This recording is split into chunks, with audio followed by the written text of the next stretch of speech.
রাজ্যের নেশার বিরুদ্ধে, পাচারকারী বাণিজ্যের বিরুদ্ধে এবং সুস্থ সমাজ গঠন করবার লক্ষ্যে গণতান্ত্রিক যুব ফেডারেশনের উদ্যোগে রাজ্যভিত্তিক আমরা ক্রিকেট প্রতিযোগিতা শুরু করেছি। প্রথম স্তরে আমরা ডিস্ট্রিক্ট ওয়াইজ আমাদের খেলা সংগঠিত হবে। পরবর্তী সময়ে ইন্টার ডিস্ট্রিক্ট আমাদের এই প্রতিযোগিতা হবে। সর্বশেষ আমাদের রাজ্য স্তরে খেলা হবে।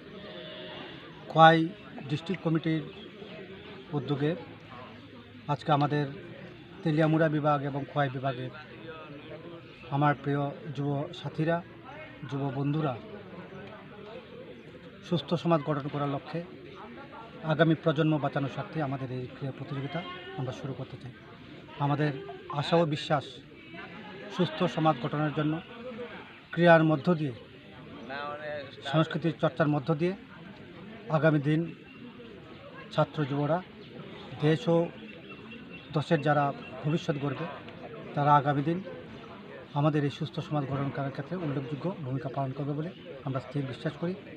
তাই আমাদের এই উদ্যোগ আগামী দিন সফলতার জন্য আপনারা আমাদের পাশে থাকবেন, সহযোগিতা করবেন এবং এই ক্রিয়ার মধ্য দিয়ে মানুষের কাছে প্রজন্ম বাঁচাও এই বার্তা পৌঁছে দেবেন। সবাইকে ধন্যবাদ।